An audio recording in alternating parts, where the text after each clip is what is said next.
George Galloway and the mother of all talk shows. Welcome to the Open University of the Airwaves with George Galloway.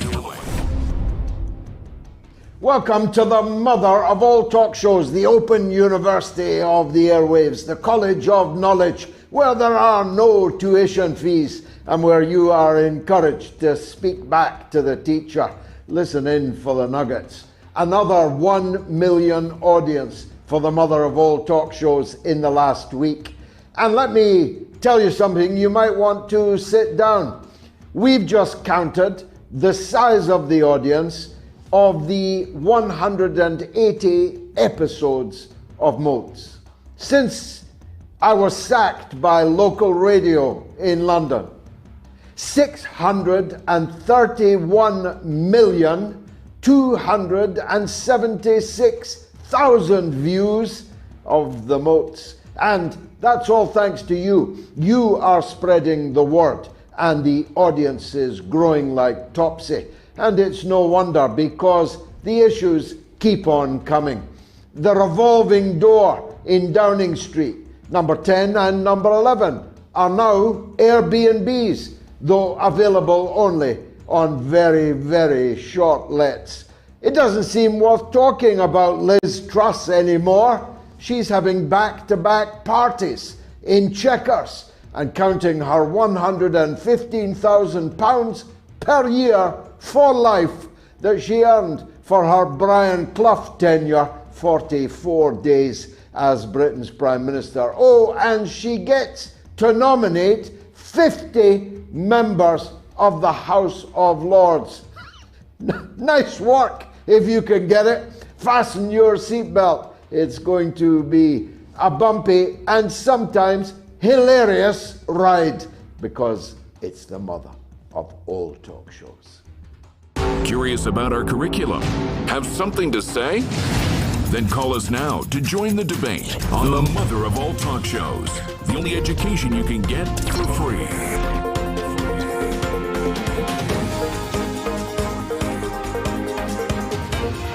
George Galloway, the mother of all talk shows.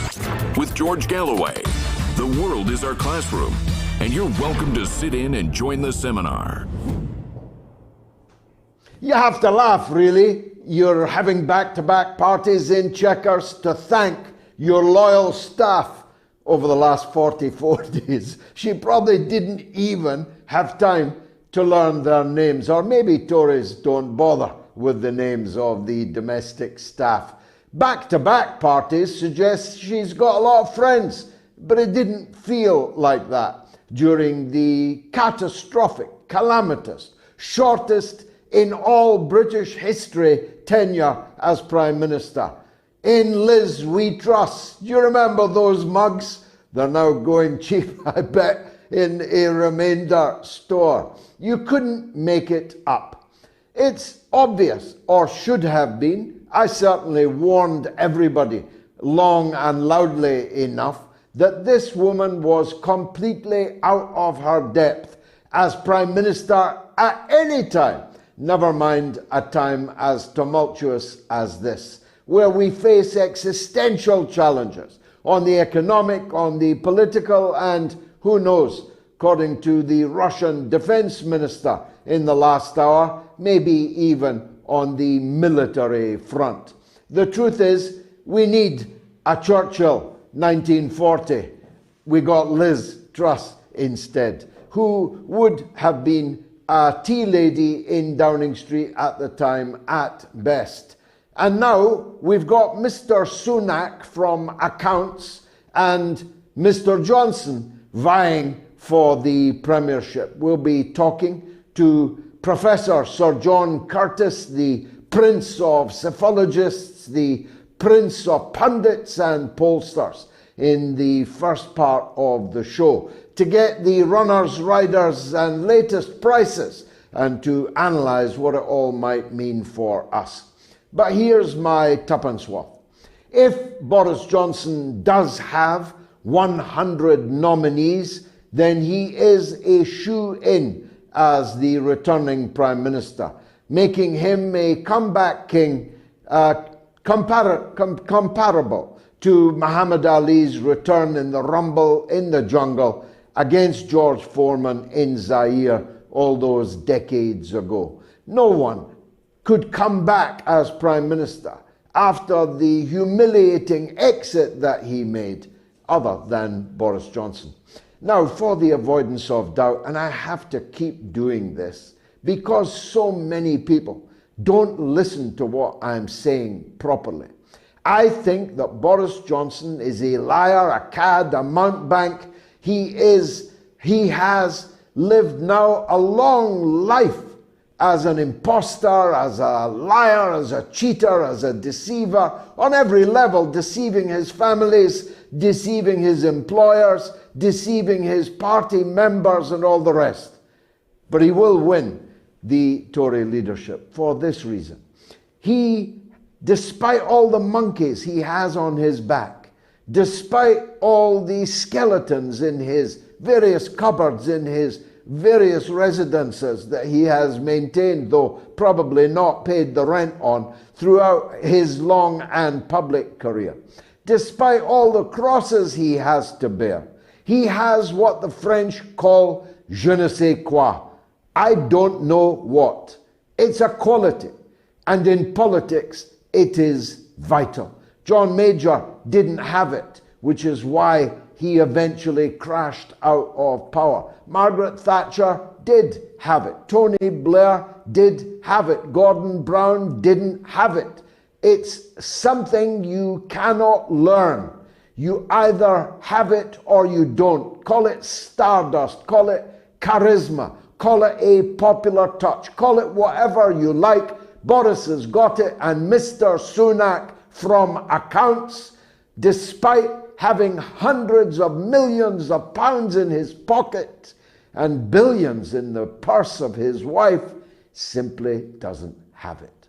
That's the long and the short of it. Why does that matter? It matters because members of Parliament, like the man who is to be hanged in the morning, have their mind concentrated wonderfully by the possibility that they might be ex-members of Parliament. I sat in the British Parliament for nearly 30 years. There is nothing as an ex-member of Parliament. Trust me, it's good work, it's clean, there's no heavy lifting, the carpets are thick, the upholstery mellow, the catering wonderful at 1970s prices. It's steady work for 5 years on pretty decent money with a more than decent pension. No member of Parliament wants to leave it.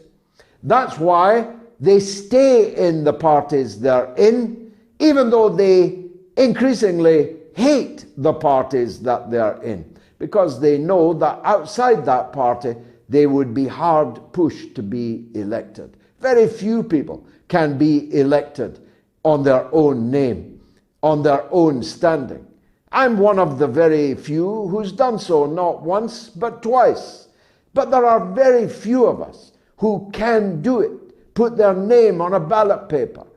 Sometimes in a place, in my own case, in two entirely new places, in which I'd scarcely set foot 3 weeks before, but was, in the case of Bradford West, elected in a landslide. There are not many who can do that, and not many willing to try. So, for the members of Parliament, what counts is who will keep their seat. That's why Boris Johnson has now passed 100 nominations. And having now got himself on the ballot, he will win by a landslide. Not just for the aforementioned reasons, but because, as I keep saying, most Tory party members think that we should still be ruling India, not that an Indian from accounts should be ruling us. Boris Johnson, blonde hair, blue-eyed, full of idiomatic English that ironically is more often spoken in India now than it is in England, he is the man the Tory party will pick, because the Tory members know that the opinion poll in the Daily Mail, an exhaustive one, a very large one, on which I'll speak to Professor Sir John in a minute, showed that under Sunak, the Tories lose by a staggering 26 percentage points. Under Boris Johnson, now they lose by just 10 percentage points. The difference between an absolutely annihilating landslide and being in a fighting position between now and the general election in order to recover that lost ground. There's a third reason, or is it fourth? The fourth reason is this. The Tories could not morally, as Zach Goldsmith, Lord Goldsmith, just pointed out on Twitter minutes ago before I came on the air, the Tories cannot morally and therefore politically sustain a case for a third new Prime Minister, all based on a mandate won by a Prime Minister that they sacked. In other words, a new Prime Minister, Mr. Sunak from accounts, would have to call an early general election. Boris Johnson returning to the job does not so require a general election because he already has a mandate. He won it with a big majority, 80 parliamentary constituencies, including seats never won by the Conservatives before in 100 years, and unlikely ever to be won by any Conservative other than Boris Johnson in the future. So, notwithstanding my caveats about the beastliness of Mr. Johnson, he is the obvious candidate for Prime Minister, and I believe that next week he will complete that comeback, like Muhammad Ali knocking out George Foreman. In the latter case, I experienced epiphany. In this case, I will simply, merely, and quickly return to remorseless, unremitting attack on the bounder, the cad, the mountebank, Boris Johnson. I'm just telling you what I think is going to happen. Of course, I could be wrong. Boris could be lying, though it wouldn't be like him, would it? He might not have 100 MPs, but all of his closest aides in the last hour or so are saying that he does. And if he doesn't, it's not just him that will never be able to show his face in politics again. It's his allies that have very publicly supported him. People like Jacob Rees-Mogg and others who are openly stating that there is going to be a contest. He met in a kind of Tory granita moment. I don't know what would be the Tory equivalent of the granita.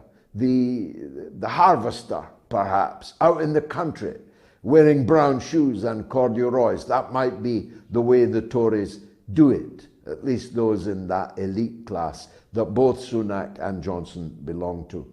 So in their harvester moment, they met for 3 hours last night. They failed to reach agreement. That could only be because Sunak thought that Johnson couldn't get the 100 nominations. Because now that he's failed to do the deal, Sunak is bound for California. There's absolutely no future for Rishi Sunak in British politics if, having failed to do a deal with Boris and then lost heavily in any ballot, it's curtains for Sunak, or new curtains in Malibu rather than the ones he was currently imagining in number 10 Downing Street. Jeremy Hunt will continue as Chancellor of the Exchequer so as not to frighten the horses and the markets. Penny Mordaunt, if she does a last-minute deal with Boris, would be a passable Foreign Secretary. And after all, we haven't had very high standards in that post in recent times. Go back and look at who they were. Now, viewing politics in Beijing, by comparison, looks serene, absolutely stable, and these two things cannot be separated from China's burgeoning political and economic success. I know you don't want to hear that. As President Francis Urquhart put it, sotto voce, looking off camera, democracy, it's so overrated. Democracy has given us Joe Biden and Liz Truss. The lack of democracy in China is, of course, a relative matter. In Britain and in the United States, you can change the party, but you cannot change the policies. If a leader of a major party emerges who doesn't accept the pro-imperialist, neoliberal economics that are the prevailing orthodoxy in the Western democracies, they will be destroyed ruthlessly, if necessarily with extreme prejudice. As Jeremy Corbyn might be actually relieved he never had to find out. You cannot change the policies in Western countries, but that you can change the policies in China is self-evident. China's policies are simply incomparable to those that went before. Xi Jinping is presiding over a China that is something of a political and economic miracle. It is neither wholly socialist nor wholly capitalist. It is something written in Chinese characteristics. It cannot be compared to anywhere else. And his paramountcy as the political leader has just been confirmed. In the last couple of hours, he is about to embark on a third term, unprecedented third term as China's leader. Of course, most Western media outlets, when they cannot ignore what's happening in China, lie about it instead. It's only, after all, about 3 weeks ago that the entire social media blogosphere, the entire mass media in the West was telling you that there was a military coup taking place in Beijing. They showed pictures of God knows what it was supposed to be, a column of military vehicles, they said, headed for Beijing, even though any cursory reading of the street signs showed that they were heading away from Beijing. They showed you pictures of the military officer who was to be the new president of China. Today, it is Hu Jintao being dragged out of the Congress Hall where he was sitting right next to the leader of China, and this was portrayed as the old fellow being dragged out, when in fact the man is suffering, just like Joe Biden, from exactly the condition that Joe Biden is suffering from. Premature senility, Alzheimer's, Parkinson's, call it what you will. Hu Jintao was helped into the Congress Hall and placed in his seat by exactly the same stewards who then came on to lead him off the stage because the old fellow can't make it on his own. As far as I know, he doesn't have the same toilet troubles as Joe Biden, and the Chinese don't allow their retired leaders to shake hands with empty space or caress the hair of little schoolgirls on camera. The Chinese have rather more dignity than that. So the Melbourne Age, the New York Times, you're talking through your hat, if not your ass. You are an idiot, if not a liar, when you claim that this was some coup taking place, because a man in his 80s was assisted from the podium by the same stewards that assisted him into it. Now, only time for a very brief mention about the war. It's all going very badly. And as General Winter approaches, it seems ready to get much worse. The Shoigu, the Russian defense minister, just said in the last couple of hours that the situation is heading for uncontrollable escalation. He means the American armed forces moving up to the Ukrainian border in Romania. It's only the 51st Airborne Division, an outfit with a checkered military past, and there's only 4,500 of them, but nonetheless, it's the closest hostile American forces have come to Russian forces at any time since the Second World War. That's important. Make a note of it, that I spoke to you of it this day. He means also that the Russian reinforcements are now almost in place. Within 10 days, Russia will have almost doubled their military strength in the liberated parts of the Ukraine, as they call them, occupied parts of Ukraine, as they're known in Kiev and in Western capitals. More than double the military and more than double the firepower. So the chances of any of the territory taken by Russia being reoccupied by Ukrainian forces is close to zero.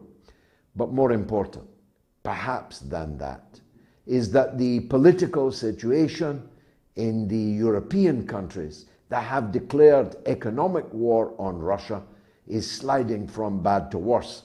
The Draghi centrist government in Italy has gone, replaced by a populist government of the right, with the new Prime Minister Giorgia Meloni now in place. President Macron has already lost his majority, and mass demonstrations are beginning to break out all over France, and for that matter, all over Germany.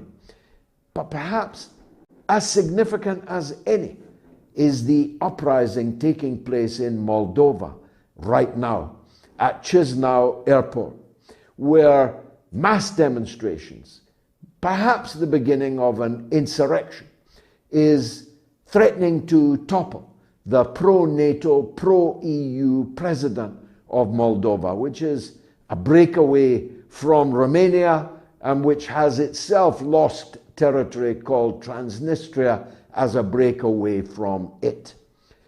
The majority of the people in Transnistria are overwhelmingly 90% or more Russian people.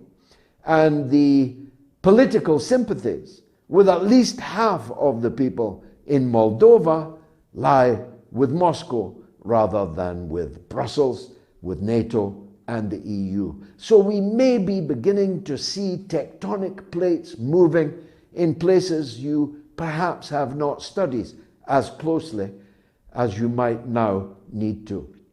But first, it's the British domestic situation, which is making headlines for all the wrong reasons all over the world. After this short break, it's the doyen of political scientists from the University of Strathclyde, Professor Sir John Curtice, coming up.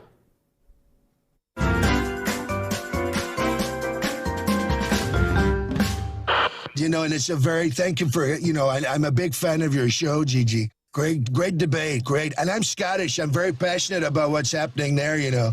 I had a great mom. She was Scottish, Mary MacLeod. She taught me well. She taught me well at everything, including golf. I love Scotland, and I love the Scottish food. It's great food. I said to Melania, you know, haggis. Look at that. What's more Scottish than that? Me. I am that haggis. She said, what, thin-skinned and full of crap? You are listening to the mother of all talk shows with George Galloway.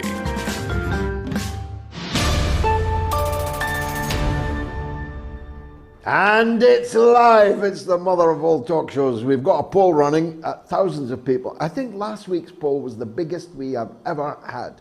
I think something like 20,000 people voted in the poll last week. Let's see how we do this week. Who will be Britain's next Prime Minister?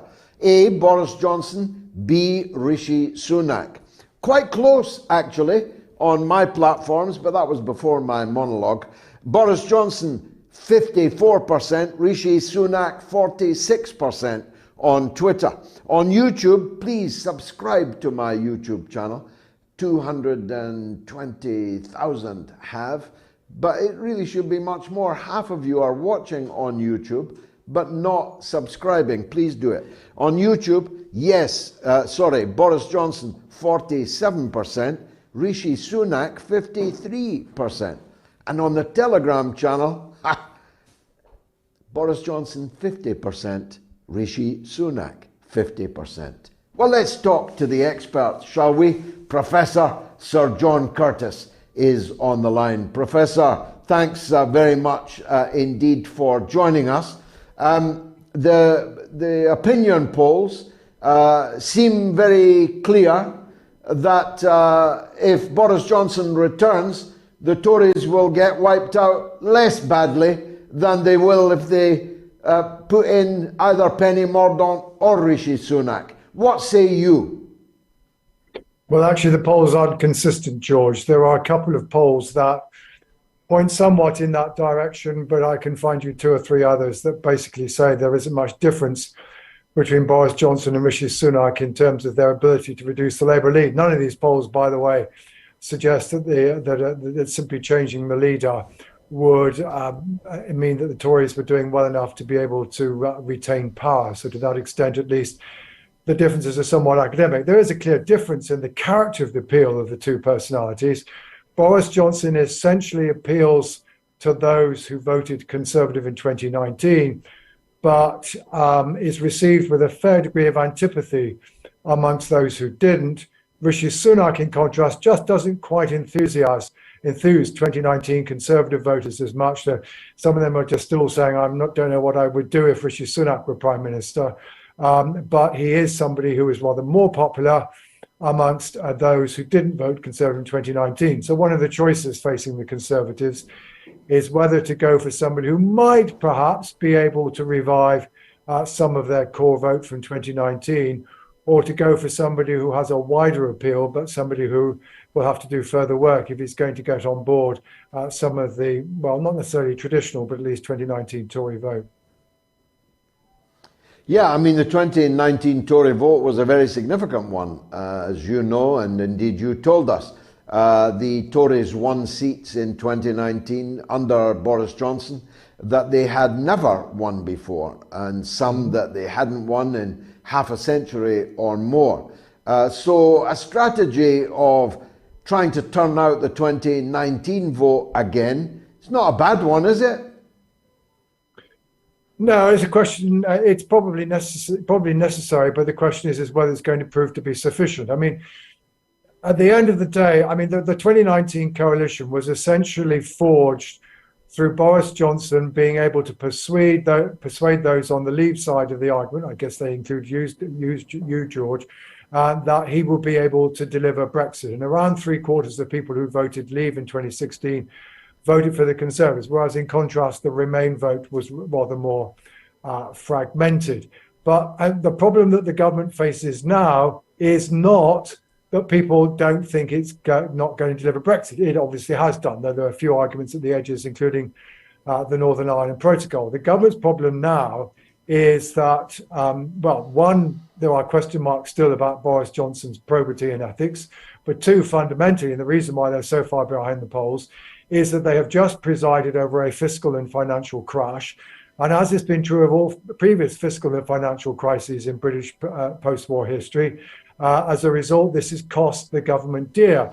So the question, therefore, is not, is who of the potential candidates can begin to persuade the public that they're able to turn the economy round, an economy that at the moment the public blame the government for crashing. And they blame them so much that even amongst Leave voters at the moment, the Labour Party are ahead. Now, it so happens that if you look at some of the detailed polling about who do you think of the potential leaders might be able to achieve what, well, yeah, Boris Johnson is more likely than Rishi Sunak thought to be capable of reducing immigration.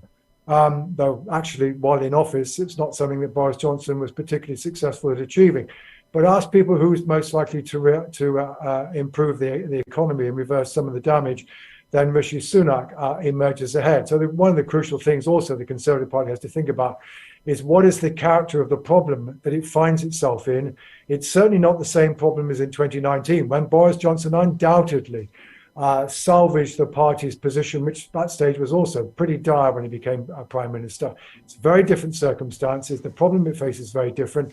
And therefore, you have to ask yourself which of the potential candidates perhaps is going to be better able to mitigate the damage that's been done over the last 4 weeks to the Conservatives' reputation for running the economy.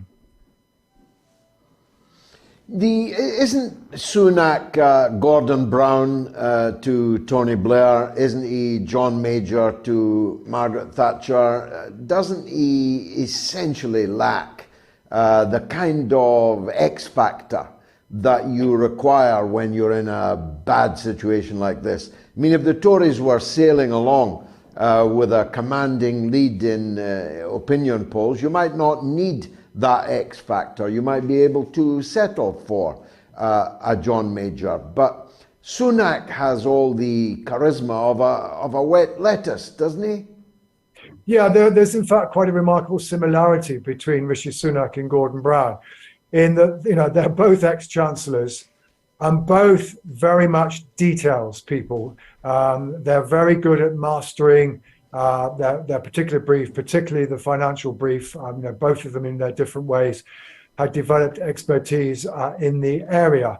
And undoubtedly, one of the weaknesses about Rishi Sunak that was exposed in the leadership contest with Liz Truss was his inability to be able to summarize what he was about in the matter of a few words. There was no strapline.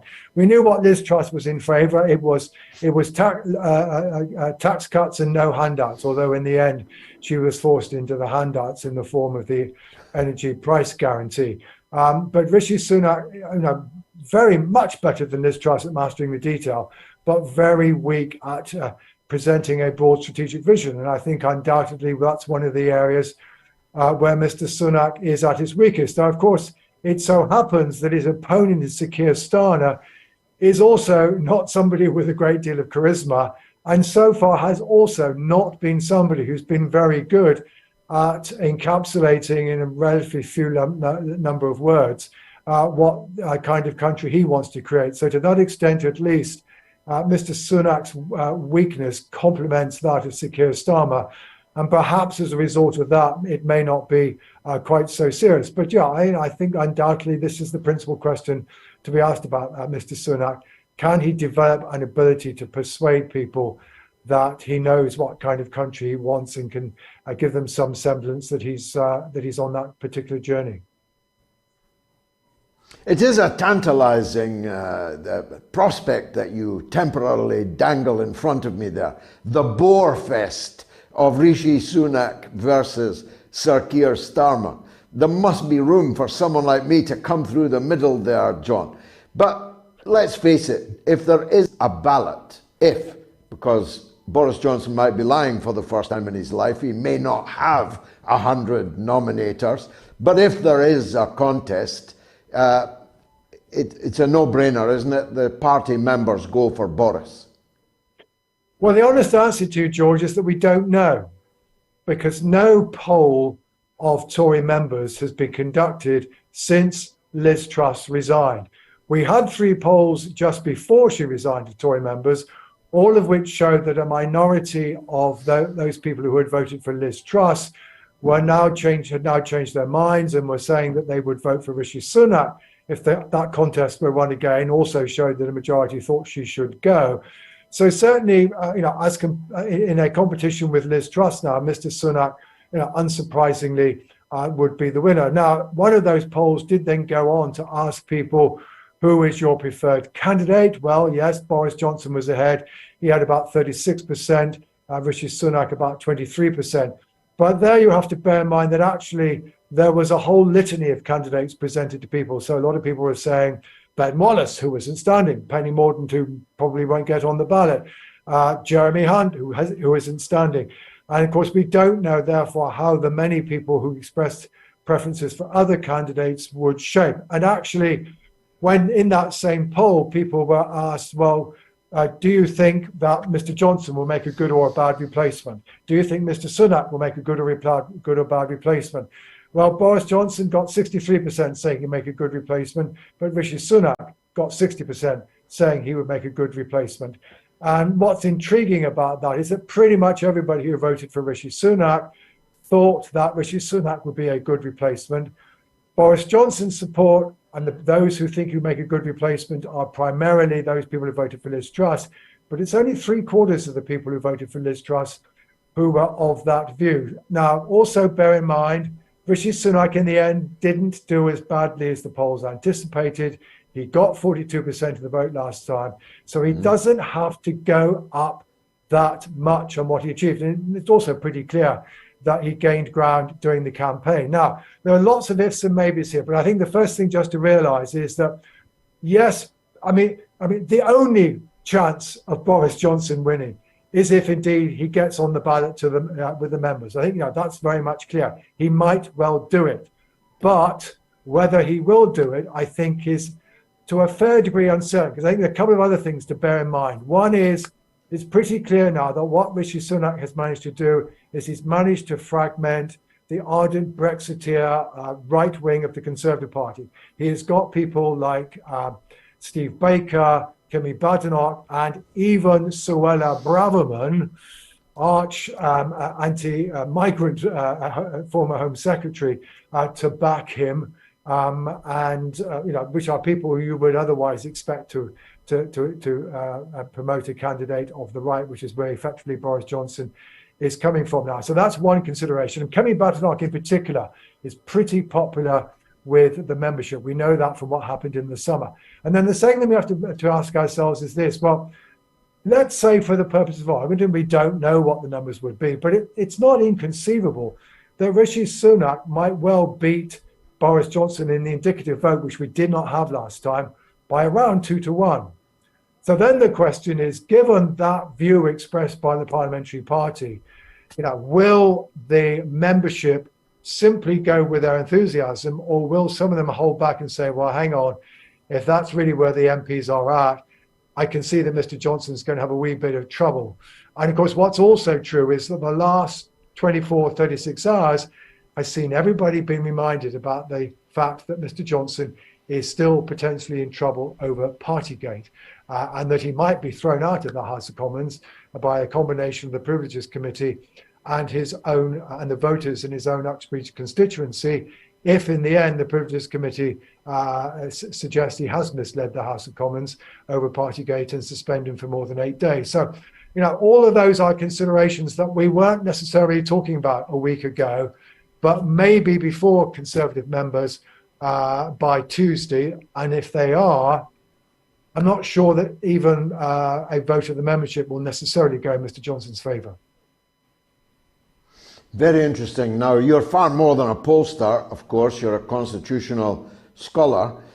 What do you make of the argument advanced by Zach Goldsmith, Lord Goldsmith, that it would be unavoidable to call a general election if a third prime minister a new prime minister were to be chosen on a mandate won in 2019 by Boris Johnson? And that he didn't say so, but I know that he meant you really have only one way of avoiding an early general election, and that is to return the rightful owner of the seat, Boris Johnson. Then you can say we've already got a mandate and we're merely carrying it out. What do you make of that argument? Sustainable or not?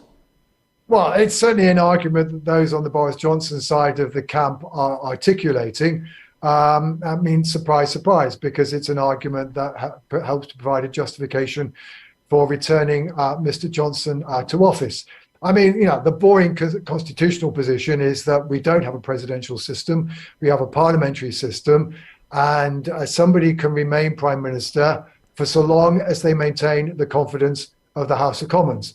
Mr. Johnson was turfed out at the beginning of July. Well, actually, just quite simply because his government collapsed. Mr. Johnson, by the beginning of July of this year, was unable to form an administration.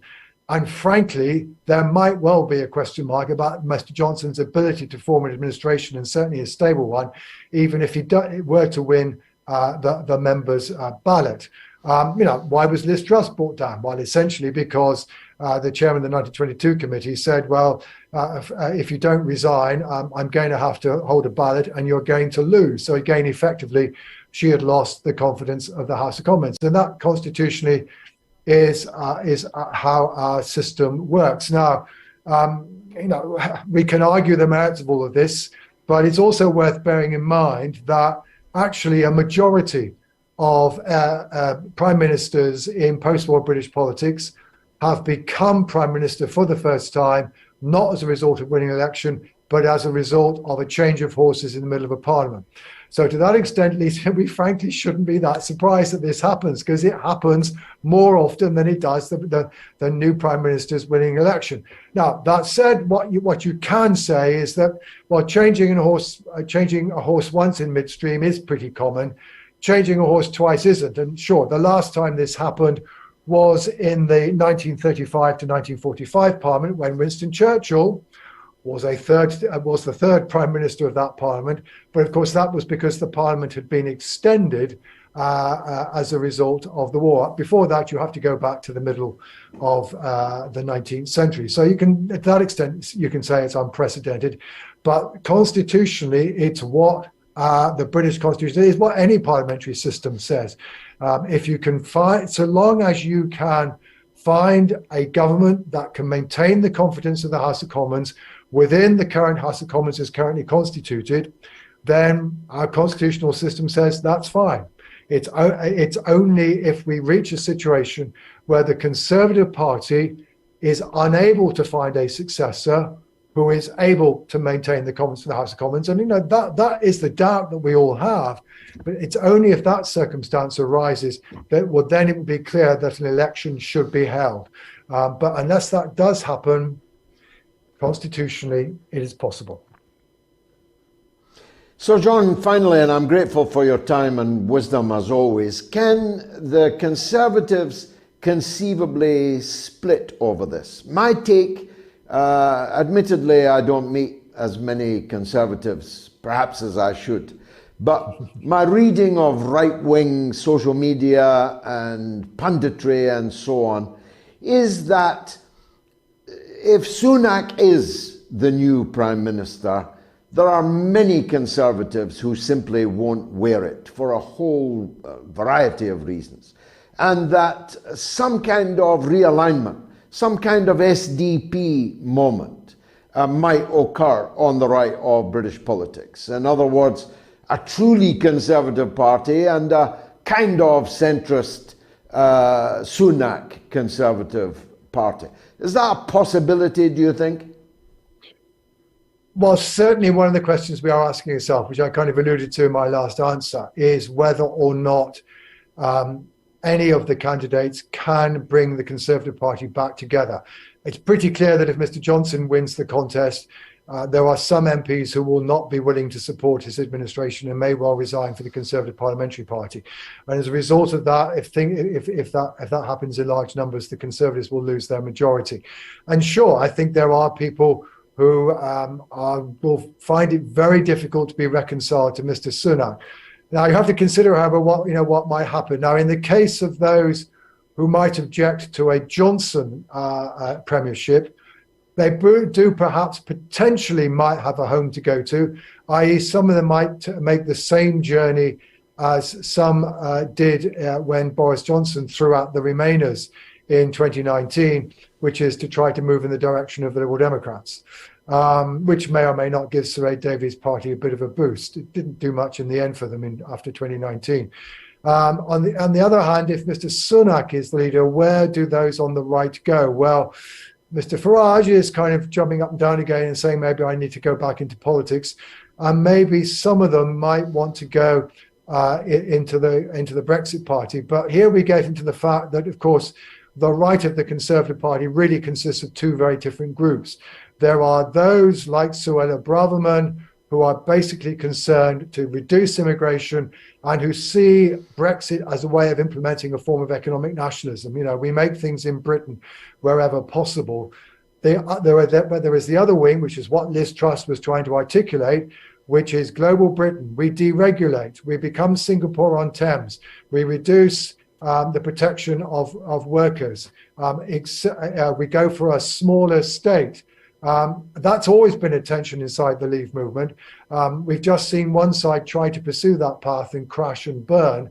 But it's not clear. But it's not clear to me that they, now very badly defeated, would find anything like the Reform UK as a particularly congenial home at the moment. Sir John Curtice, as always, much obliged. Thanks for joining us on the mother of all talk shows. What do the voters on the poll think? Who will be Britain's next Prime Minister? Boris Johnson or Rishi Sunak? I really need to know what you think about that. After this short break, we'll take some calls.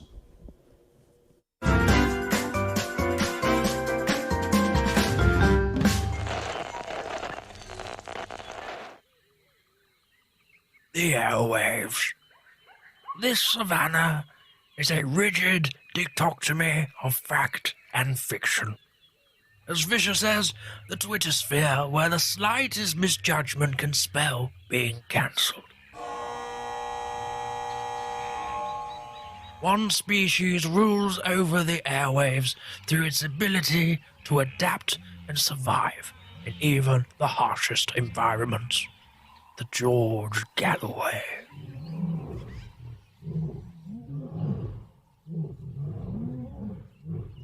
The top cat in these parts, it is mostly active on Sunday evenings in Britain and mid-afternoon in the United States. It seldom roars during the day. Most notable for its wide variety of headdress, it protects these parts from the mainstream media. You can catch this fine specimen on the mother of all talk shows. Don't pick a fight with it. They've been known to bite back.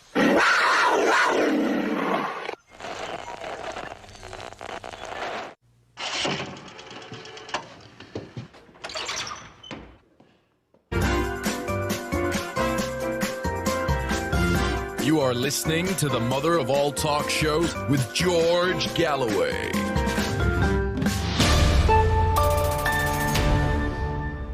Here are the numbers to call to get your point of view across to this massive international audience that we have built over the last 180 episodes. If you're in the UK or Ireland, it's 08081965522. If you're in the US or Canada, it's +1 844 944 3344. In the latter two cases, it will cost you absolutely nothing at all. It's free. You call us and then we call you back at no cost at all to yourselves. But there's another number if you're in other parts of the world that you can try.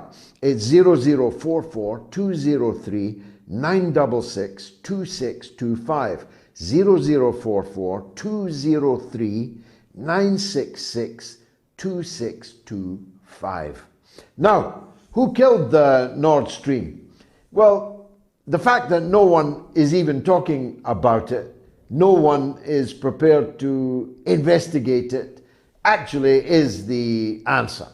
The European governments involved, the Danish and the German governments in particular, have already stated that they will not be answering questions about the outcome of any investigation that they might be carrying out. In fact, even members of parliament in Germany have been refused on national security ground answers to basic questions about what happened to a piece of their own national vital infrastructure.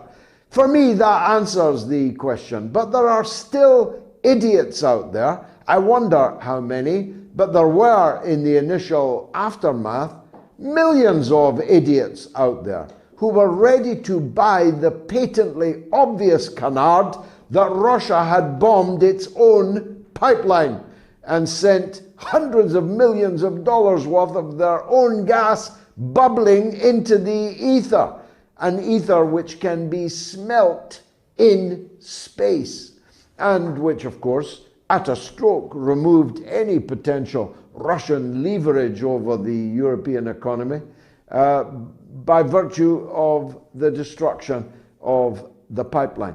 Now, the man in front on this question is a young man I haven't met before, but I'm very much looking forward to introducing to you. He's an independent writer, a contributor to Fairness, and his name is Bryce Greene, and he's being quoted by people of great importance in the media world these days on the Nord Stream subject. So I'm very glad that he's here with us on the mother of all talk shows this evening. Bryce Greene, thank you very much for joining us. We could end our interview in one line, though I promise you we won't. Who bombed the Nord Stream pipelines? So you're right in saying that we actually don't know for certain. But if you look at the evidence on balance, I mean, all the facts on the ground point to this being an operation done with U.S. complicity. If you go back years, I mean, even to the conception of the pipeline, the U.S. has been against it vehemently. I mean, Obama opposed it. The Trump administration implemented sanctions on people working on the pipeline. The Biden administration has made it a centerpiece of their entire foreign policy in Europe. And you can even go back and look at Anthony Blinken, our Secretary of State, his confirmation hearings. And he told people that he would do, everything he could to stop the pipeline from going. And fast forward to the beginning of the war. I mean, Biden and Victoria Nuland, another State Department official, they both made, very threatening statements against the pipeline. Biden was asked, he was asked by a reporter, how will you stop the pipeline since this is a German project? And his response was strange. He said, I promise you, I will get it done, or something to that effect. And Nuland, she was saying, well, one way or another, the Nord Stream pipeline will not move forward. And that was their position. And when the pipeline exploded, everyone seemed to forget that. The Western media simply just put all of those statements into a black box and refused to open it. They put all of that history from going back to the Obama years of opposition to the pipeline. They ignored all of it. And instead, they put forth this idea that Russia bombed their own pipeline. In fact, the Associated Press, widely viewed as a credible agency, they put out a piece that was published, everywhere from Breitbart to ABC, chiding people who believed that the U.S. might have had some complicity as irresponsible conspiracy theorists. Is this a serious media environment that we're talking about? I mean, how could you ignore these statements from the Biden administration, the overt statements by the people who plan U.S. foreign policy that they're against this pipeline, and in favor of advocating another baseless conspiracy theory that Russia blew up his own pipeline? And this was interesting because even members of the media, New York Times, Associated Press, Business Insider, and much more, they were like, well, there's no real clear motive for Russia to do this, but they're probably just sending a message to the West, right? They're blowing up billions of dollars of their own equipment just to send a message to the West. I mean, you only believe that stuff if you've been indoctrinated and inundated with the sort of propaganda that we have here in the West, that the U.S. can do no wrong and that Russia is evil and the source of all evil and is willing to do anything. It's pretty striking. It's pretty striking. Well, it's the American dream, Bryce. You have to be asleep to believe it. What you've adumbrated there is very powerful, but as when we had a justice system, it would have been said that it's circumstantial evidence. What actual evidence have we got or will ever get about the means that were deployed, because that would tell us, we know who had a motive, we know who had a record of prior threats, and you've explained that very well. But how was this done? Was it a drone? Was it a submarine? Was it a frogman or frogwoman? Who done it, and how? So again, that's one of those questions that we can only speculate about. But interestingly enough, in mainstream media, Washington Post, Associated Press again, and even all over cable news, there's this refrain that only Russia had the means and the motive to do this. I mean, we just explained how U.S. clearly had a motive to do this. But the means?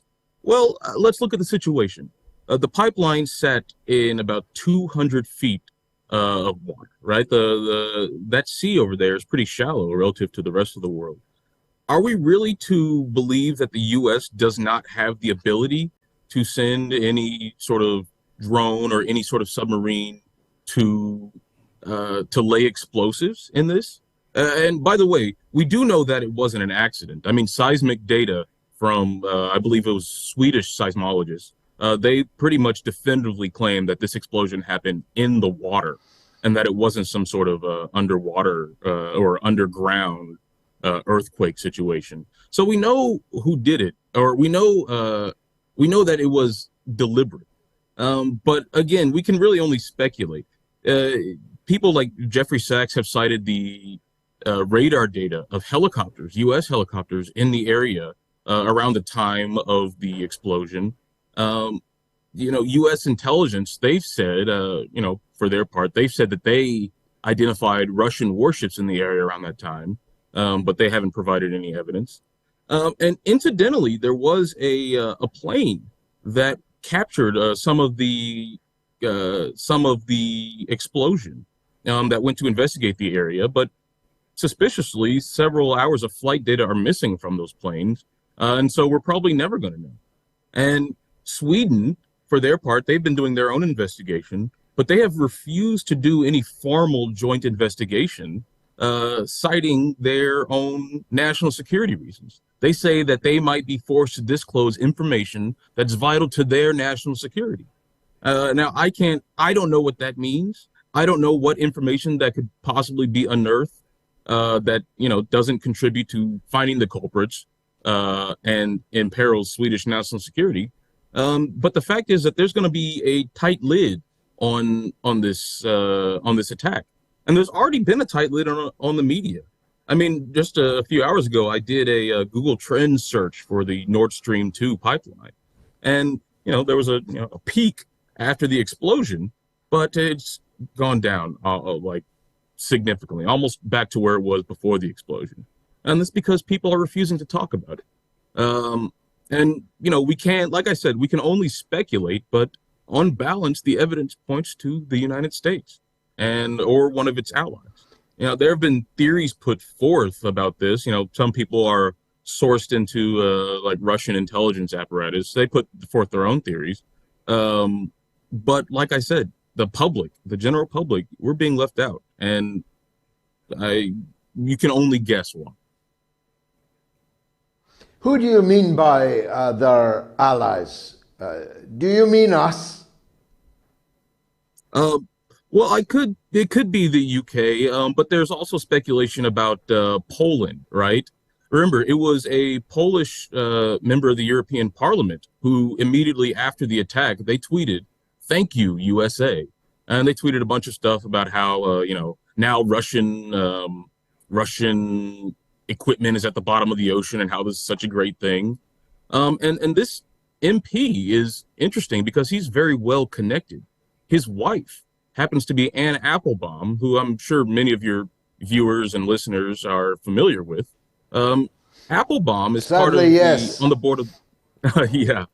Applebaum is on the board of the National Endowment for Democracy, one of the key institutions that has been at the forefront of U.S. soft power and regime change operations for decades. I mean, even the Washington Post acknowledges that the NED does what the CIA used to do in private, only now they do it in public. And Applebaum has been, she's a staff writer for The Atlantic. She's been writing all these anti-Russian pieces, and she's very well connected to the U.S. foreign policy establishment. And so the idea that this Polish guy, and by the way, Poland has been adamantly against this pipeline for quite some time as well. But the idea that this high-ranking Polish official, who's well connected to the U.S. establishment, felt comfortable enough to publicly thank the U.S. for the attack and publicly, point fingers in that direction, I think that's significant. Again, it's not a smoking gun in any way, and people will be quick to jump on to say that, oh, there is no smoking gun. But I mean, when you're dealing with state secrecy and, wartime secrecy, you're never going to have like full disclosures. You're never going to have smoking guns. Very rarely do you have that, unless there's an outside independent investigation, which we've already discussed isn't really going to happen. And so when you have this guy publicly thank the U.S., I think that it shows that if there are allies that were involved in it, I think Poland is a good suspect in this case. As far as the UK goes, there was good reporting. There was good reporting done by Kit Clarenberg about the intimate relationship between MI6 and they're planning to blow up the Kerch Bridge in Crimea. And so you've already seen a close link between the UK government and the Ukrainian government, and also Western intelligence or United States intelligence agencies and the Ukrainian government. And so there's really no reason to dismiss any finger pointing at the United States or any of its allies. Well, this Polish guy is a former foreign minister of Poland. He's currently the head of the EU-US parliamentary group in the European Parliament, and his family are so connected to you that you called your military helicopters after them. His name is Sikorsky. Bryce Greene, you're our star, and I'm very, very glad you joined us here on the Mother of All Talk Shows, and I hope you'll come back soon as information becomes available. UK number 08081965522, US number +1 844 944 3344, and the magic number, if you're in none of those places, is 0044 203 966 2625. Now, you remember that regime change operation they mounted in Pakistan? 220 million people had their government stolen from underneath their feet. How's that going? You'll hear right after the break.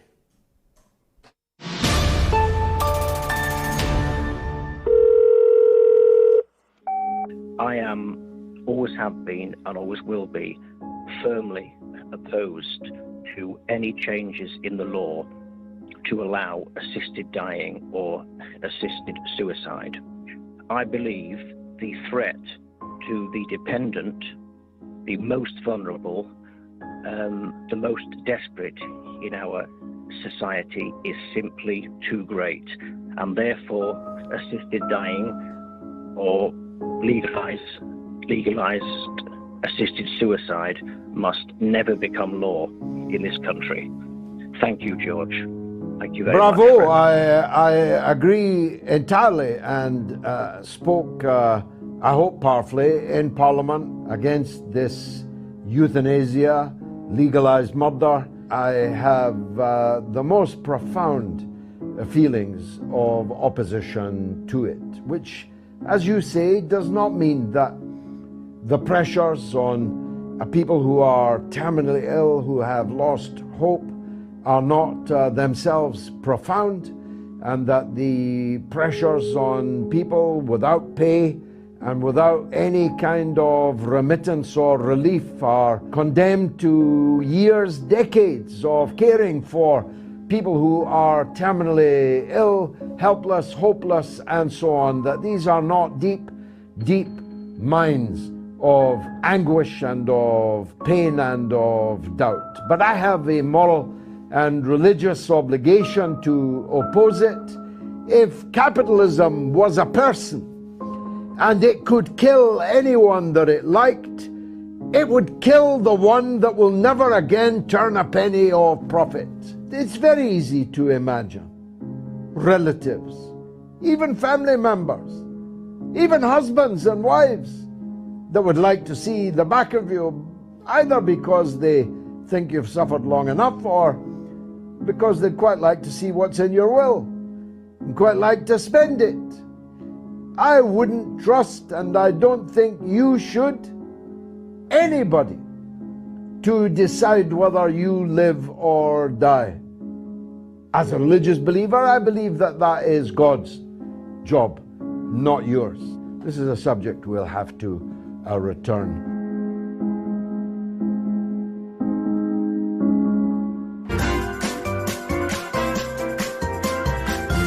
You are listening to the mother of all talk shows with George Galloway.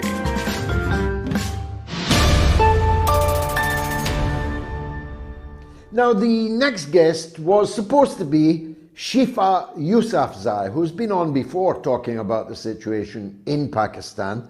But 20 minutes before the show, apparently, she said it was too late and couldn't come on. Well, it's too late for you, Shifa. You'll never be asked back. But I'm going to talk about Pakistan because I know a lot about it. I'm a knight, a sir in Pakistan. I hold the two highest civil awards in Pakistan, Hilal-e-Qaid-e-Azam and Hilal-e-Pakistan. I have represented more people of Pakistani origin in Parliament than any other MP in British history.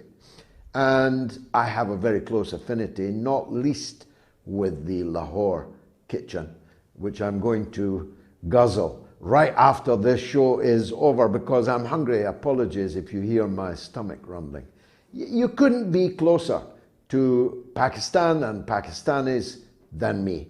So who needs Shifa Yousafzai? I have nothing to do with the PTI. Nothing to do with Imran Khan. I didn't support the PTI. I supported Benazir Bhutto at her side for more than 30 years. I don't support Imran Khan, though I have always admired him and have good friendly relations with him. But I recognize a regime change operation directed from Washington when I see one, and I saw the removal of Imran Khan through that prism without any shadow of a doubt. And so I opposed the coup. And when the coup led to the appointment of a crime minister wanted for multiple high crimes and misdemeanors of a financial malfeasance, who then formed a cabinet that looked like the front page of the Rawalpindi Police Gazette, I simply could not remain silent. And so I embarked on a series of speeches and rallies denouncing this regime change operation. And I amplified the noise of demonstrations in Pakistan in the millions, in every part, every province of the country. So many people, as far as the eye could see, even from a drone. It was incredible, the popular upsurge against this US regime change coup d'etat that took place in Pakistan. And I hoped, thinking of President Kennedy's wonderful piece of wisdom, those who make peaceful change impossible make violent change inevitable. Mindful of President Kennedy's old saw, I hope that mass people power would return the status quo ante and put Imran Khan back into the Prime Minister's house in Pakistan. But the coup authorities, the Police Gazette front page, have doubled down. They have now disqualified Imran Khan from all public office for the next 5 years. And given he's older than me, that is effectively a lifetime's ban. They have made peaceful change impossible in Pakistan, and thus have made, in the words of President Kennedy, violent change inevitable. This was a military-backed, US-directed coup d'etat. It can now only be reversed, either by a counter-coup within the military, and the Chief of the Army Staff, General Bajwa, has only a couple of weeks left in uniform, a counter-coup which returns the status quo ante, or a revolution of the tens, scores of millions of Pakistanis whose hopes were invested in democracy, a democracy that has been stolen from them. I hope that the change can be bloodless, but I fear that it will not be. A march on Islamabad has been announced by Imran Khan, date still to be confirmed. That march will have to be millions, tens of millions strong. So big, so strong that no army will fire upon them, whoever the chief of staff is by then. That no army will fire upon millions of its own people is a truism attested to by the downfall, overthrow of the hated Shah of Persia in 1979, when enough people arrive in front of the soldiers to demand the removal of the regime must fall, because the soldiers, even if they wanted to, cannot fire on the people in sufficient numbers to avoid being torn to pieces themselves. So I hope that the ordinary Jawan in the Pakistan military will step aside when the millions arrive in Islamabad, and will not go down to a violent end themselves, ending the lives of their compatriots, because there simply ain't enough bullets in your gun to kill all the people who are about to arrive in Islamabad. If you have a point of view on that or any of the other issues that have been raised in the show tonight, please call me. There you are. I did better than Shifa Yousafzai. Let's see what we've got here. Andrew MacDonald in Ireland, has emailed in saying this: George is wrong to liken Truss to Brian Clough. Clough, following his 44 days at Leeds United, managed Nottingham Forest to 2 European Cup wins. Following her spell as 44-day Tory leader, Liz Truss wouldn't be able to manage an orgy in a brothel. Do you know what, Andrew? Looking at her, I'm not sure she would.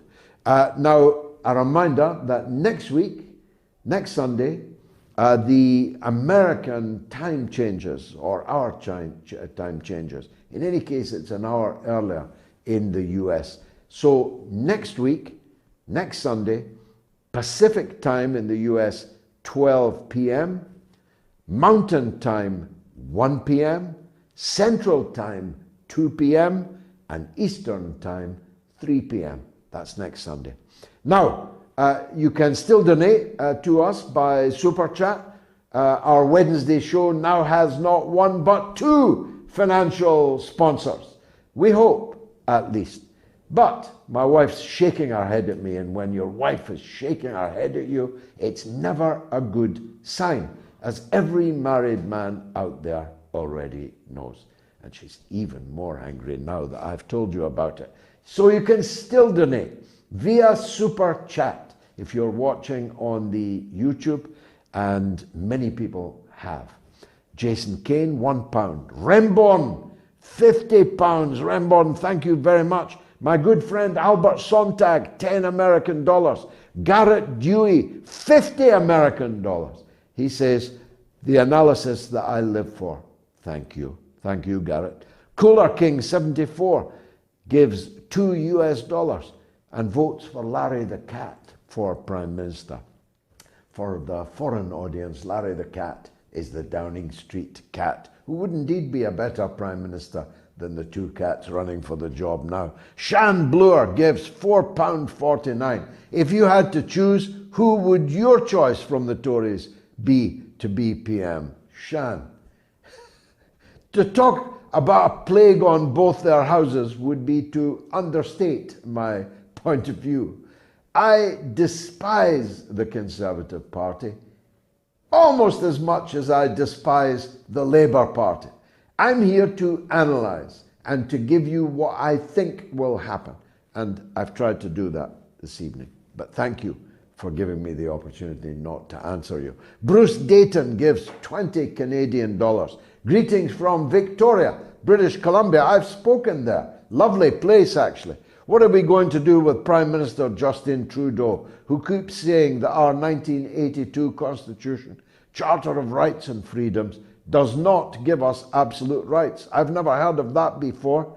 I don't know enough about it, Bruce, but what I will tell you is the French government just announced a new law that will allow the French state to require social media platforms, Twitter, Facebook et al., to remove posts at the government's orders within 1 hour of that request being made by the government, or face fines of 1.5 million euros per tweet, per post.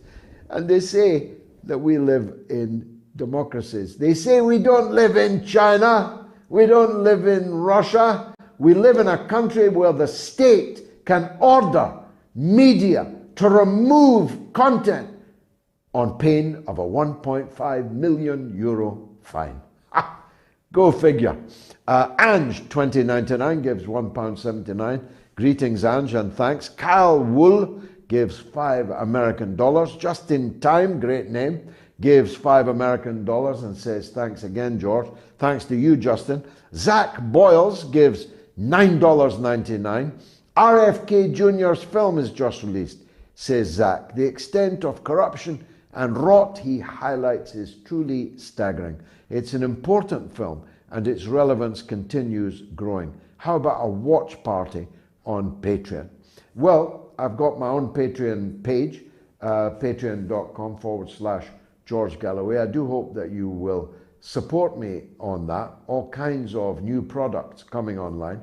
I'm still waiting on our editor, Ron Mackay, to get me that copy of War of the Worlds so I can, copyright free, so I can start my recorded version of it. I do hope he's listening, our editor. Nick is in California. Let's hear from him. Go ahead, Nick. Hello, everyone. Hi. Hi, George. Thanks so much for having my call on your show, and I want to thank you for your bravery, and your show deserves nothing but respect and honors. I want to thank you. Thank you, bro. Thank you. I wanted to make a quick comment about why Boris Johnson wants to return and ask you a question. Go on. Okay, so Boris Johnson wants to return, I think, simply because he's getting low on cash. This is my personal opinion. Another reason why I think he wants to return is because I think he's being asked. So the question is, who is he? Like, who's asking for him to come back? And when he was running the politics, when he was the prime minister, things were going American way. Don't you think? What is your opinion in regards to why he wants to return? Well, I'm sorry to put it bluntly, Nick, but that's completely the opposite of the facts. If you were low on cash and you were Boris Johnson, the last thing you would do is return to be Prime Minister, because your wage is $150,000 a year, as opposed to at least £5 million a year that he would earn as not being Prime Minister. To give you one example only, he did a speaking engagement in the United States just before going off for yet another holiday or delayed honeymoon or He's had more honeymoons than me. Boris Johnson was paid $150,000 for one speech in the US. His book sales and so on, his lecture tour, lecture circuit earnings would have been totally phenomenal because he's an entertaining guy. He's an entertaining speaker. He's like Donald Trump, but with more brains, greater erudition, and more languages at his disposal. The last thing he would do is become Prime Minister in order to earn money, because if you are Prime Minister, you cannot have any outside earnings, and all of your financial business, including who paid for your many holidays, has to be recorded in the public prints, in the public gazettes of the Register of Members' Interests. So, not true, Nick. The question of America, again, is also, please forgive me, otiose, because all of the British leaders, potential leaders, are American satrapies. Boris Johnson definitely was. Rishi Sunak definitely would be. Although interestingly, his father-in-law has vast financial interests in China. And that would be interesting if he kept Jeremy Hunt, I had to say that very carefully, as his Chancellor of the Exchequer, because Jeremy Hunt's wife is Chinese and works for Chinese state television. So it would be interesting, wouldn't it, to have the Prime Minister, Rishi Sunak, whose father-in-law, multi-billionaire, employs tens of thousands of people in China, and the Chancellor of the Exchequer next door has a Chinese wife. The Chinese food would be magnificent of an evening in Downing Street. I might even accept an invitation there myself. Now, an old friend of the show that we haven't heard from for a long time. She was close to legend status. It's Lisa in Boreham Wood, and she's back. Lisa, welcome back. Hello, George. Hi, it's brilliant to be on, and I'd like to congratulate you on your phenomenal numbers that you're getting and the huge amount of influence you're having. And I think it's just this tantalizing combination of experience and passion. And, well, I think Boris Johnson could take a lesson from you in terms of vocabulary and idiomatic use of language, because I think you're brilliant and you keep it very entertaining, so that's great. But what I rang up about, and what your guest didn't mention when he was talking to about Boris Johnson, is we haven't talked about the media. Now, we have an activist media that have an agenda, which is Remain, and I think they'd love to see Starmer in. Now, remember those photos they had of Boris with Partygate and everything happening in lockdown? They sat on those ever so long until they sensed an opportunity to get rid of him. And I think right now they're going to sense blood in the water. They can see the Tories are going to be split. I can totally understand why some people have lost total trust and faith in Boris, and I think a lot of people hate Jeremy Hunt. They prefer maybe Rishi Sunak with Kemi Badenoch and that combination. On the other hand, there are so many people that are still emotionally invested in Boris and believe he cares about Brexit, which I don't believe he does anymore. Now, I think if Boris got back in, his priority would be Ukraine, because honestly, this economy cannot improve at all while we are doing these self-defeating sanctions. It'll continue to tank, and I think it's going to be in a lot of trouble when it comes to January. So my prediction is that a general election is absolutely inevitable, because the Tory party, the infighting, the backstabbing, it's going to intensify. I think Boris will come back with scores to settle, with a lot of recklessness, actually, quite frankly, because I don't... Oh my goodness, that was such a good call, and we appeared to have lost Lisa in Boreham Wood. Now you can see why she was close to legend status, brilliantly observed and brilliantly articulated. I have only one caveat to make on it. Whilst a general election would be morally unanswerable as a demand, morals don't come into it. There will not be a general election because MPs will not vote for a general election in which they are likely to lose their seats on the principle that turkeys don't vote for an early Christmas. So whilst the moral case for a general election would be unassailable, it would be almost impossible to believe that the majority of members of the House of Commons would vote for one, and you can't have a general election unless they do. The next general election will be when it was supposed to be, because too many MPs would risk losing their livelihood, losing this cushy job, and I don't think that that will happen. I think your analysis of all the runners and riders there, Lisa, was absolutely correct.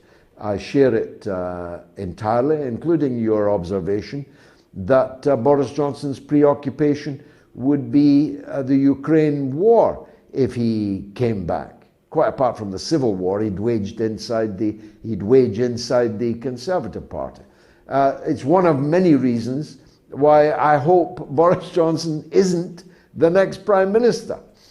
But it's my job to tell you truthfully that I believe that he will be, because he's not Rishi Sunak.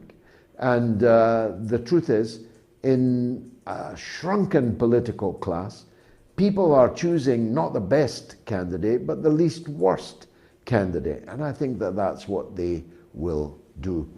Our phone system crashed. That's what happened. Lisa didn't hang up on us. Neither did she run out of battery. I do hope that we get her back. Whilst I'm waiting for that, let me do some super chat.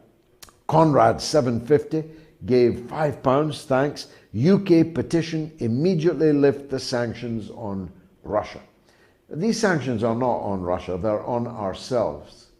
I think this is a crucial point that too many people have still to grasp.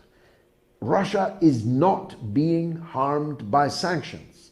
We, the sanctioner, is the party that is being harmed. Other European countries, even more than us, but us included. Our economy has tanked. The European economies have tanked. The only economy which is not tanked, though it is severely harmed, is the United States economy. Go figure, as the Americans say. The American economy is profiting from the demise of industry in Germany, for example. Factories are literally shutting up shop in Germany and relocating to the United States. And as a perspicacious caller a week or two on here pointed out, why not take the workers from Germany also? And I now discover that that is exactly what's happening. Not only are the workers, the factories relocating to the United States, but even the factory workers are being given green cards to go and relocate in the United States of America. Germany is being deindustrialized and depopulated by its very close friend, the United States of America. Zach Boyles gives $1.99. An interview between you and RFK Jr. would be epic too. Thanks, Zach. We have, I think, reached out to RFK. I'm one of his late father's greatest admirers, and I think we pointed that out to him, but so far we haven't managed to arrange that. Liam Barrett gives €5. George, just a little. I know the midweek MOATS has sponsors, but sure, you're too important to take a chance, says Liam in Dublin. Liam, I've worked out that that's why my wife was shaking her head at me in an angry posture. Because, of course, sponsors can come and can go, and people can still support the Fighting Fund for the midweek MOATS, not just through the Super Chat mechanism, as you've just done, but on our website, moats.tv, you can support us there on the donate button. But it is truly amazing, isn't it, that we've now got 2 shows a week? Let me make my wife even angrier. I'm aiming for 3 shows a week. And if I can do it, I promise you, I will. Malcolm Thimana gives 32.99 South African Rand. God bless you and Gayatri. Thank you, Malcolm. South Africa was once a place I knew well. As I look at the political situation there now, I'm not sure it's all gone according to plan any more than it has in Mozambique or in Angola, for that matter. I gave a lot of my energy, and in the case of South Africa, some of my blood, in the struggle for a free South Africa. I'm not sure that the current political dispensation there is quite what I thought I was fighting for. Otto Calvo, a very regular donor, I'm much obliged to you, Otto, gives 50 Norwegian crowns. Carol Hope gives £5, and Hello gives €1. The phone system has rebooted, and I'm going to confer legendary status on Lisa in Boreham Wood. Lisa, please complete your wonderful call. Hello, George. Yes, sorry, I just got cut off. I actually had an answer to your very astute observation that turkeys don't vote for Christmas. What I'm thinking is, MPs get that sort of severance parachute, don't they? So they get sort of 4 years of the salary. I know that wouldn't include all the benefits and the perks that come with it. My feeling is that the Conservatives are out of ideas, out of energy, and they would actually like to pass a poison chalice to Labour right now. Maybe they think if they get out quick now, Labour win the next election, Labour are going to have to face this dreadful economic Armageddon that's coming down the tracks, and maybe they believe that in 5 years of a Labour government, they'll be best placed to come in again. So I'm not sure if they think that far ahead, but I'm wondering if maybe that is what they could possibly thinking, because I'm also hearing that Russia have gone onto kind of a war footing. They've implemented a kind of council, which sounds to me almost like a ministry of war, where the whole economy, the technology, the industry is all being put on a war footing, so they are ready to produce enough that is needed to really mount an onslaught. But in the rest of Europe, in Germany and the UK, not only does the UK not have industry, and you can't fight war without a strong industrial base, Germany doesn't have enough energy. So that means they're already in Europe running out of a lot of armaments and things like that because of how much they've sent to Zelensky. So it's going to put them in a very weak position. They can't back down now because they have to save face. And what if the Republicans really have a rout? Mitch McConnell, I think it is, has written, may not be him, but he's already said they're not going to support any more money to Zelensky. Now, I know that prior to the new sort of Senate and Congress being sworn in January, the neocons and the Democrats are going to try and get another $50 billion to Zelensky so it can last him another year, but he may be burned through that by April. So the UK are going to be left possibly with Poland, because I don't think France are going to want to come to this party, holding the can when it comes to this whole Ukraine thing. And I think that's going to be an enormous mess. And maybe, I doubt any of the Tories are intelligent enough to work that out, but if they do have the insight, they might just want to be out, you know, when this sort of brown stuff hits the fan. Maybe they don't want to be around and they want to leave it to Starmer. I'm not sure. So I would, because I think that we will face unprecedented crisis this winter in the UK, I wouldn't rule out an extraordinary circumstances leading to a general election, although I totally accept everything you said, that it's counterintuitive in many ways. So that was my point. Well, Lisa, it was brilliantly made, a tour de force of a call, truncated and bifurcated as it was. I don't have time really to deal with all of the points that you made, because a lot of people are now trying to get through, including one from Brazil, in which I'm having to turn my attention now. Your point about the wipeout in November, as Garland Nixon, our friend in the US, described of biblical proportions, is going to be critical. The US political scene is about to undergo dramatic change. The Democrats, while still holding on to the White House, are about to lose the Senate and the House, and everything changes then. Hearings on Hunter Biden's laptop and Joe Biden's corrupt relationship with Ukraine will immediately be opened. Biden will be impeached if he doesn't stand down on mental health grounds before then. All of that is very important, but I never met the MP yet who wanted to leave the House of Commons, including me. If you offered me, going back to the Boris Johnson financial discussion point on an earlier caller, if you offered me £50 million or the position of Prime Minister, it wouldn't take me an instant to choose the Prime Ministership. I make it 500 million, my answer would still be the same. MPs don't get that much severance. You get severance dependent on how many years you've served, but it's 1 month pay for every year that you've served. So if you've served, as I did, almost 30 years, you get 30 months money. But most people have not served anything like that term. But even the financial point notwithstanding, it's exciting at certain points in time. A lot of it's tedious, but it's an exciting place to be. And most people who've got that platform, that podium, that megaphone, that pulpit, want to keep it. And nobody willingly votes for a general election that they know that they themselves are going to lose. I think you're right. In general, parties sometimes lose the will to live as the governing party. That's true. But no individual MP loses the will to live as an MP.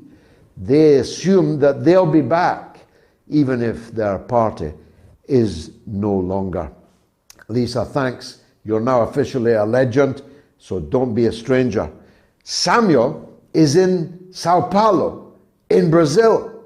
Well, we definitely want to hear what's going on in Brazil. Go ahead, Samuel. Thanks for ringing. Sorry we missed you last week. No, don't worry. Thanks for taking a call from the jungle. I must say that the garden doesn't look very flowery from here, actually. We should explain, Samuel, we should explain. Let's explain. Joe Borrell, the chief diplomat of the European Union, described Europe as a garden and places like Brazil as a jungle, where uncivilized people roam. Go ahead, Sam. Yeah, actually, I'm going to say something I called you a year ago to say, and I think today's even more urgent. An anti-war movement rooted in the working class, not only to demonstrate or to fight up the wars, but to reach out to each other and bypass the long gone, long abandoned diplomacy, as the Borrell's declaration is a very good example of that. Because in the end, it's the working class that produces the bombs and produce the soldiers. They give the soldiers, they're going to be slaughtered in the name of the imperial demands. And I think it's we've got progressively detached from any possibility of dialogue with any leader. Now they feel very comfortable to leave dummies and puppets instead of just like Zelensky or Joe Biden, and while they articulate everything in the background. I think the only way for us to survive is to reach out to each other. I think shows like yours, for example, is very important. But in the end, they can always pull the plug and leave us without any form of communication. I think we should create social live bonds among people in different countries and start not only... Well, of course, I agree entirely with that, Samuel. And it's a point well made. But you'll forgive me if I ask you, who's going to be your next president? I think Lula is going to be the president. I think everything's arranged. But allow me just some time to comment on that.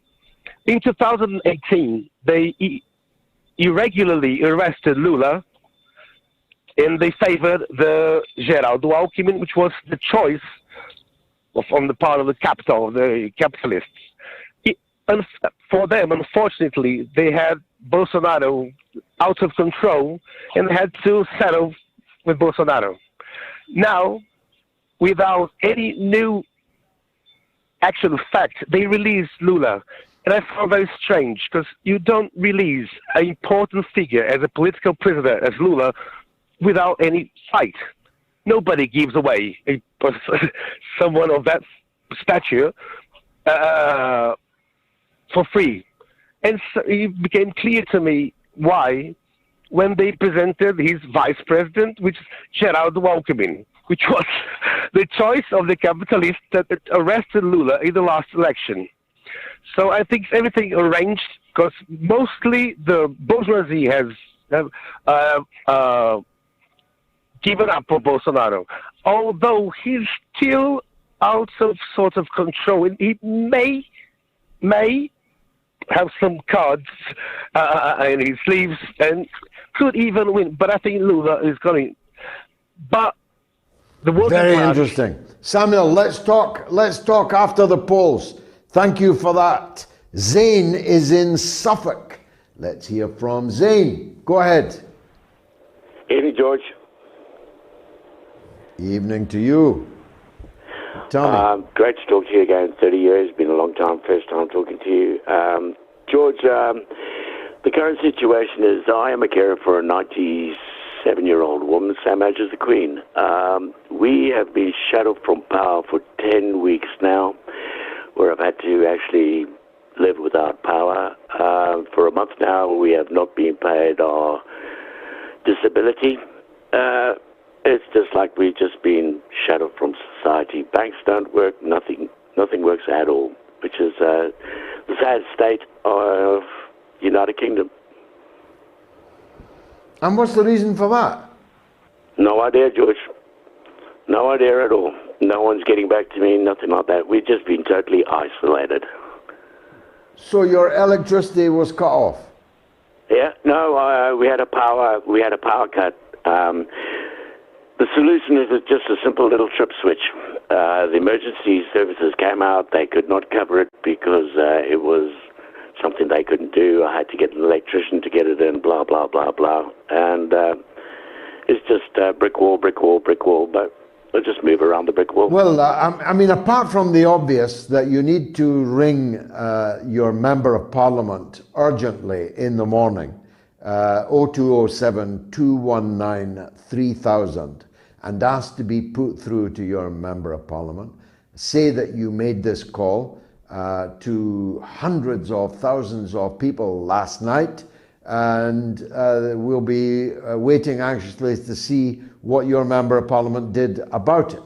You need also to contact your local authority and explain a situation where a 97-year-old woman is living without power for 10 weeks. And thirdly, you've got to call the police and the fire brigade and say that a 97-year-old woman is in peril of her life without power as the weather turns nasty. And let me know how it goes then. Let me take a quick break, and then I'm going to Carmarthen. Who wouldn't? In North Wales.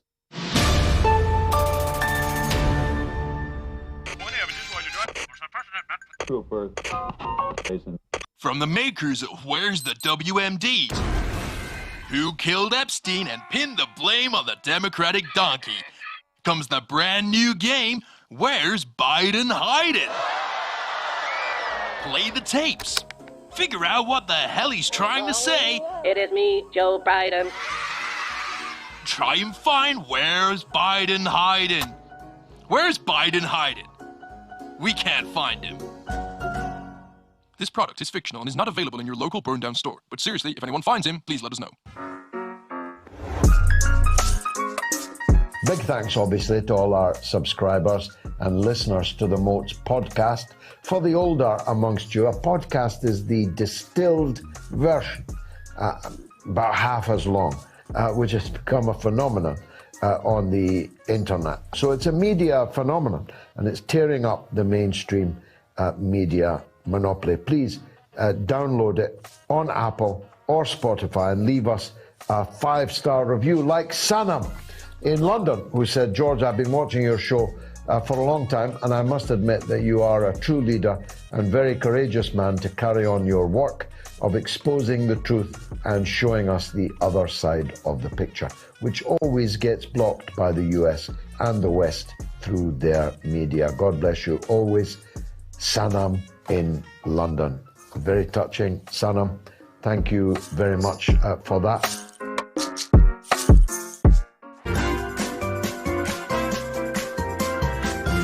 You are listening to the mother of all talk shows with George Galloway.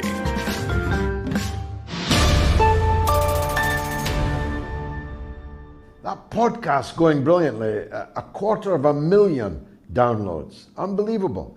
We're number 1 in the charts in Indonesia, and we're in the top 10 in Saudi Arabia.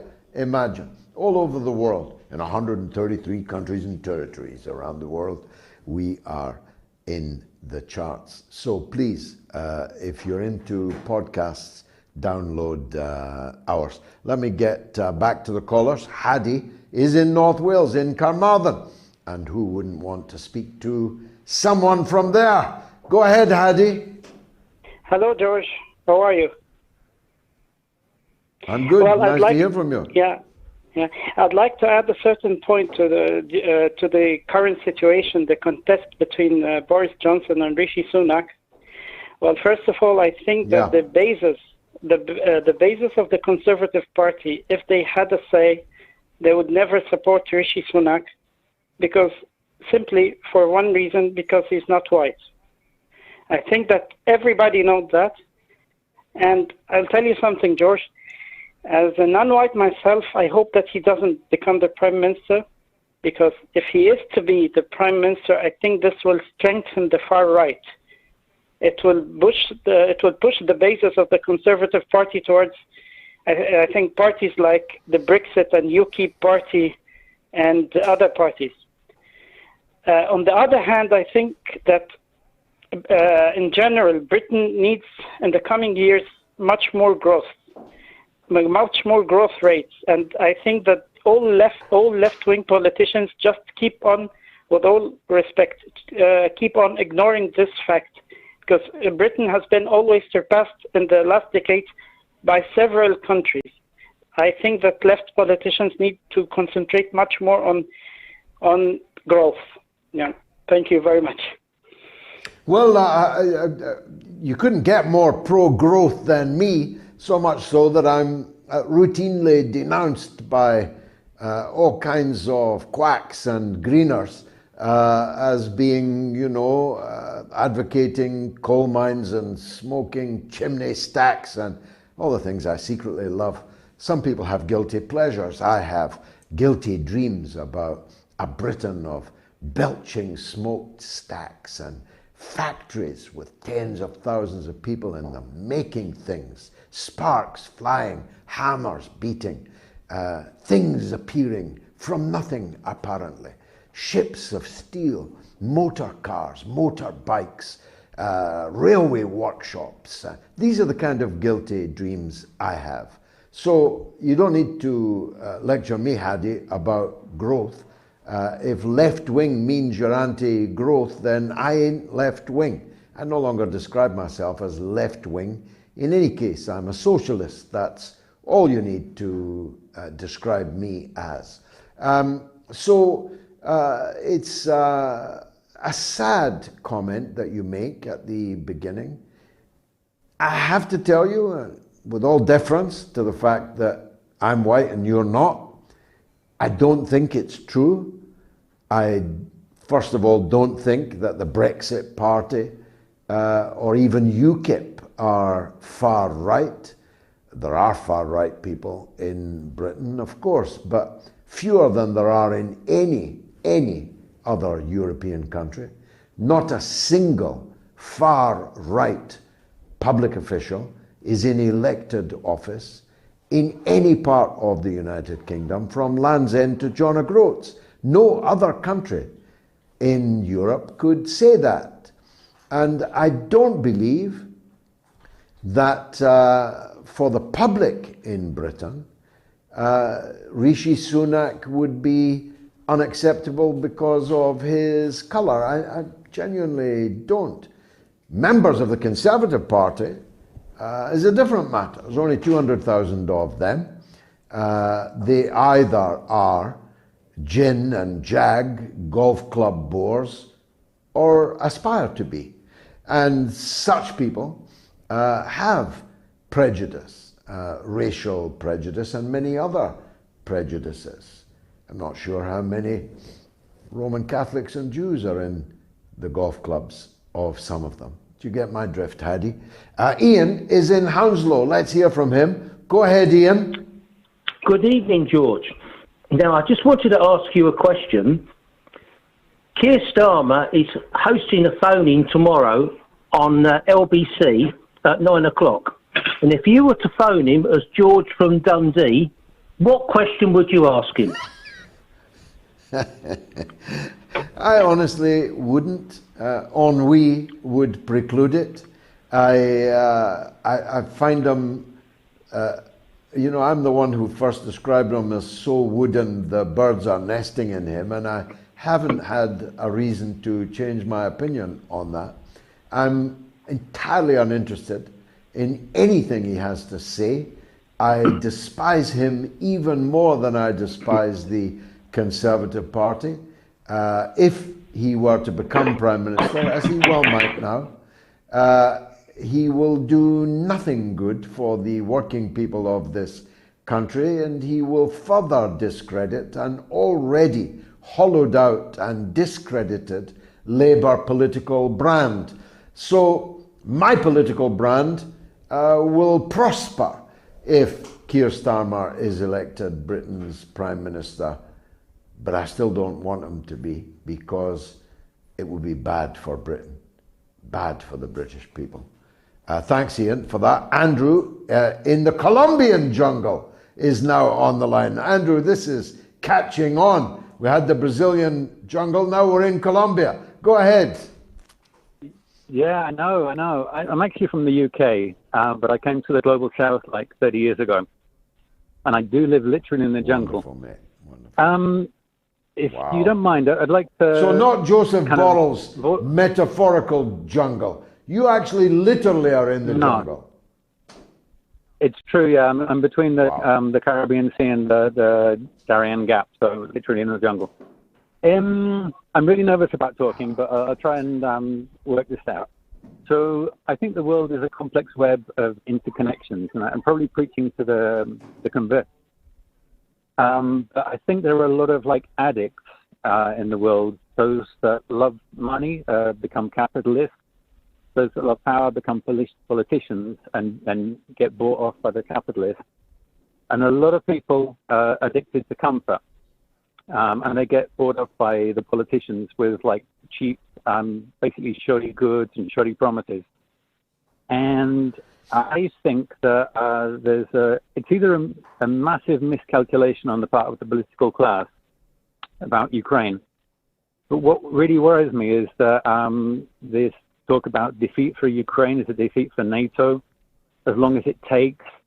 Someone else said the Russian army will be annihilated, or maybe it's on purpose. And I'd like to draw everyone's attention back to Nordstream, where Blinken said it was a tremendous opportunity.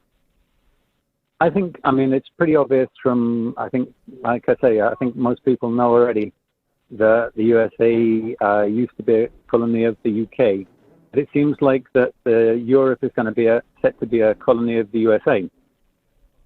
Except that means that Europe, the Europeans rather, won't have their comforts and prosperity. So I see three different angles on this. One is direct anger at politicians, but that's maybe what they want, because they're already banning protests. And as you said before, JFK and that quote that you made. But also it could be direct anger at Russia or the country next door. And that's basically the reason I'm talking, because I think we're on the brink of a possible nuclear conflict, because there's talk of tactical nuclear weapons in Ukraine being used. And I think that's possibly going to be a false flag. But I'd like to draw everyone's attention to basically learning from the global south. And because basically Europe has been living off the global south since colonial times, which we haven't really exited.